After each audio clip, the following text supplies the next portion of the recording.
people use for simply functioning are mostly independent of one another. There actually doesn't seem to be a cohesive latent variable there, which doesn't seem to slow people down much.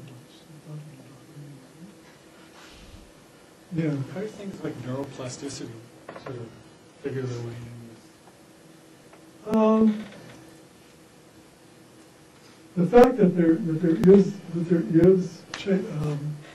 neuron growth and synaptic growth and other kinds of neuroplasticity, even in late life, and even like post-stroke and post-age and so forth, has helped to get people away from kind of the inevitability side of that straw person argument, I think. It's probably a bit of a shaky element in the whole argument because even though there is neuroplasticity in late life, most of it isn't very good. At least the neuroplasticity, like after injury, I mean, you do regrow connections, but they're mostly not great connections. So I mean, it does throw out the whole idea that once it's gone, it's gone. I mean, I don't mean to. That is important. That's been discarded. But it's also not like you regrow it the way it was. The growth always works very well. You clearly do get recovery of functioning in a lot of cases, and you can clearly see, again, we're looking mostly at like rats, right? Because typically they don't let us take older people and teach them stuff and kill them and cut their brains out. Look for changes. How about the cohort effect and age education related to intelligence in other countries rather than English-speaking area? At least in young people, the studies that Flynn summarizes shows those cohort effects cross-nationally and across other languages. I don't know what the total range is. It has been shown in a lot of places. We don't know how much it's been replicated outside of the U.S. Probably Britain, Australia, Sweden for sure. Outside of that range, I'm not sure of older adults. Like Berlin, longitudinal studies? I don't remember how much they look at. I looked at their stuff with other issues. I don't look at their stuff so much with studies of intelligence. It's a good point. They may do that. They should have done that because Baldwin was doing that for a long time. He was one of, along with Warner, he was one of the early people doing this sequential design lifespan and stuff. But I don't specifically remember that.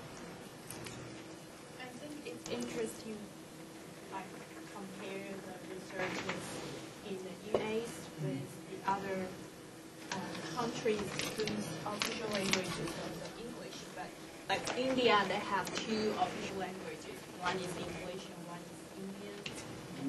They have about 2,000 languages. In India, Yeah. many languages, hundreds of languages.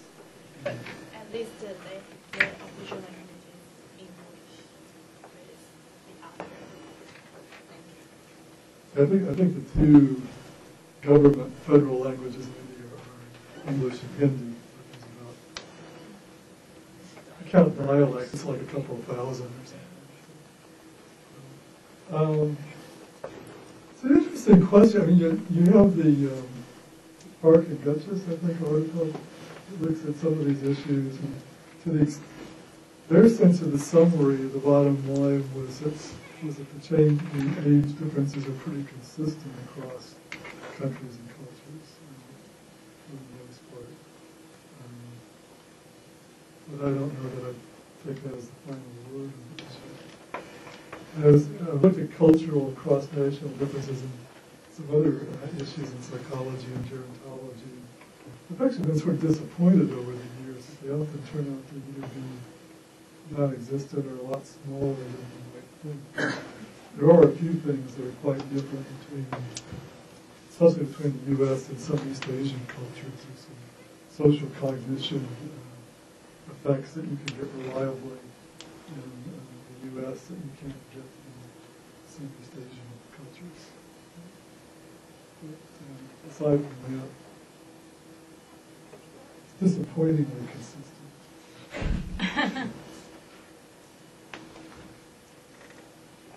It's really cool if people are like really different. Cross culture, and people are really different.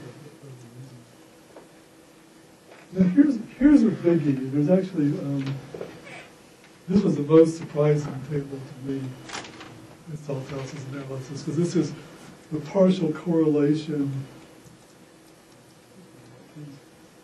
Here's your zero order correlations. Look at this age and test. And this is the partial correlation with self-rate of health control. Now this is just usually single item or 2 or 3 item measures, subjective measures of how good is your health. These are not biomarkers. This is not presence of disease. But still, self-rate of health is a way better measure than it has any right to be. It predicts things like mortality and highly correlated with morbidity and so forth. And the zero order correlations and the partial correlations are essentially identical all down the table. Really surprising. You're not even getting the changes that you see with education in these tables. In this form, health seeming not to have much effect at all on the relationship between age and intelligence.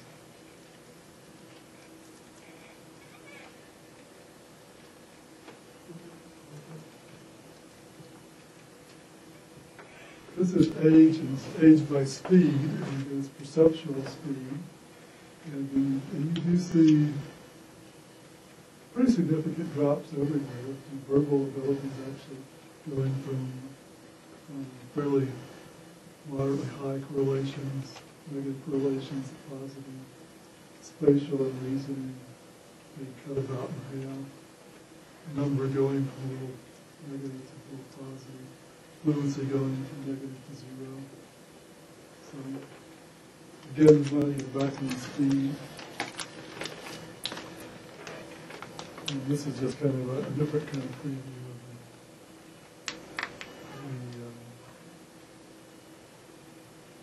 similar kind of analysis what you have in the Think a Little paper, but looking at different kinds of memory abilities on this level, finding out that they all rose pretty highly on the general ability factor of intelligence.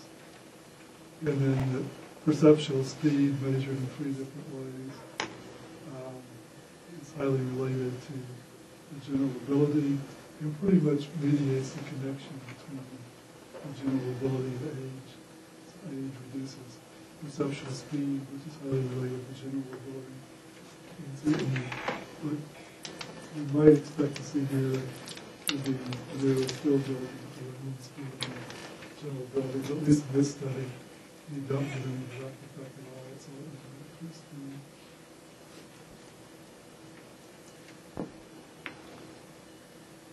And then Think a Little kind of goes on to give you some input on what other processes speed might represent. This gets back to the question we were talking about before the break in a rougher kind of way is what proportion of study participants show either significant gain, loss, or stability over 7 years. And they've got a standard deviation based definition of significant. I think it's something like that, over half a standard deviation over 7 years. And like so many things, you could see this, I suppose, as either good news or bad news. When Warner looks at it, he says, well, even out here in the 70s, you've got 50% of the people showing stability over 7 years. In the 80s, it's still over 40%. And you've got some people showing gain, and still up in like something around 10% even, and pretty consistently around 10% from mid-60s out to late 80s. And decline, of course, is increasing in terms of percentage, but even